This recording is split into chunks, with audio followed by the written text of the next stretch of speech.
is Linda Burrell with Real Estate Unleashed. Thank you for joining us today. Today, I have a previous client and a friend, Latasha Allen, joining us today. Latasha, how are you today? I'm good. How are you? I'm doing well. Thank you for joining us today. I wanted to talk to you about a couple of aspects. Okay. Number one, when we first met, we came out to try to assist you and your family with your pre-foreclosure situation. Correct.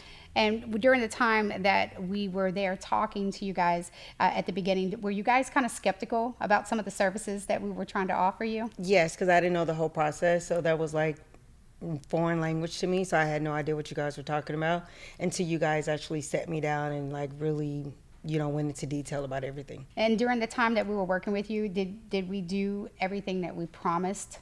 Correct. We don't really promise anything except we're going to put forth our best effort. Mm-hmm. We can't make the bank's decision, Correct. But we do put forth our best effort to make that successful, and it requires all homeowners' cooperation. That's true. You do have to cooperate. When we started helping you, did you guys feel a little bit better about the process as it started going along? You were understanding a little bit more? Mm-hmm. Yeah, because only reason why I did understand more is because I kept calling and you kept reassuring me and kept giving me the information that I was asking for. And also let me make sure that I understood at every step of it. You just didn't say, okay, well, this is what's going to happen, and then you just ran off with it. No, you actually stayed in contact, make sure I understood everything that was going on, make sure I understood every step of the process. Okay, perfect. And so you would say that we stay on top of contacting our clients and we don't just leave you guys by the wayside? Right. And now, did we charge you any upfront fees? No. Okay, awesome. I just want to make sure we're clear on that because most of the time people think there's upfront fees, and we do not charge any upfront fees to help our clients. And you were informed thoroughly throughout the entire process. Correct. Were we timely in our responses to you? Yes, you were. If I called or I text or whatever, you guys did respond that same day. Maybe sometimes after dinner, but usually that same day. Okay, perfect. I try to make sure that whenever you contact me, I get back with you immediately because I know that the stress level is extreme. It's through the and roof. the longer you wait, yes, and the longer you wait to respond back, that homeowner can be going through some detrimental issues at that moment. True. And is there anything that you think that we could have done better to serve you? Yeah, you could have made those other people quit calling and keep coming by, but other than that, no. Well, I don't have any control over that, No. mainly because the information is public records. Correct. And once it's out there, it's kind of hard to pull it back. It's there. There's no way to get it pulled back until after that sale date has passed.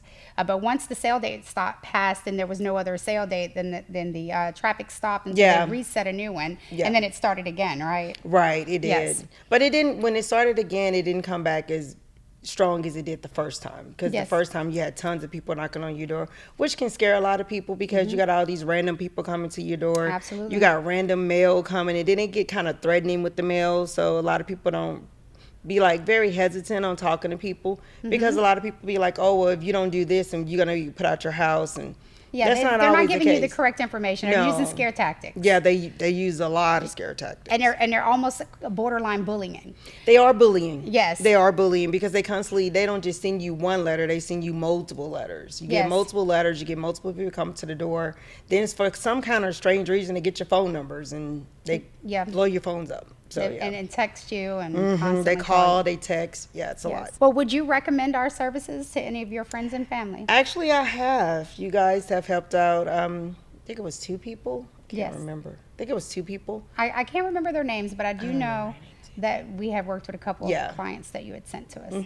And then, you at one point, you had been out helping us communicate with homeowners and making contact by knocking doors and talking to the homeowners. Correct. How did that experience go? That was really interesting because I got to see it on the other side as far as how, I got to step in somebody else's shoes, got to see what my face looked like when, when you guys knocked on our door. Yes. So it made it more reassuring that you was actually there to help someone versus like all the scare tactics that I had dealt with versus what you guys do, because you guys actually help.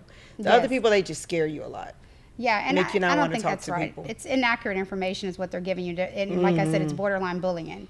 They're trying to push you into saying, yes, I'll do it. Whenever if they would just be informative and give good information to the clients and have some type of caring heart, they would be able to get a little bit more out of these homeowners and probably get more deals. Yeah, because they just want you to sell the house to them. Yes. That's all they care about. And they don't care about what the homeowner wants. They're not even listening. They're one-track mind. Yeah, very. Money is the one track mind. Yes, that's what it is. We want money. your house, and We want we'll your house, buy your we want house your for money. cash. Yes. That's it. Yes, and not all homeowners want to sell. You No. know, and a lot of times homeowners are going through a situation where right now they're in denial. They're like, I'm not ready to let Right. go yet. And so Right. if it comes to that point where they have to sell, then they need to take the time. You need to take the time to allow the client to be able to come up to that point on their own.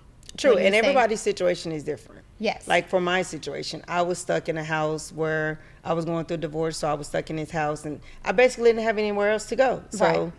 I had to try to make it work. So when you were out there, did the homeowners listen to you when you told them that you were a previous client?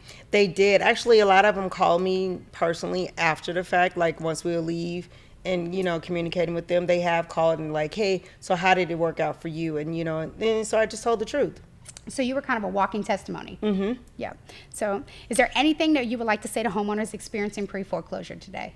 It's scary, but if you get the right help, you can get through it.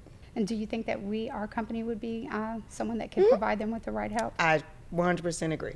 And Tasha and I have grown to be friends, and I love her It was a very long much. So time. I'm grateful for Tasha. I'm very glad that the Lord sent me to her door. Thank you, Tasha, for being here today with us. We appreciate you. Thank you. You're welcome.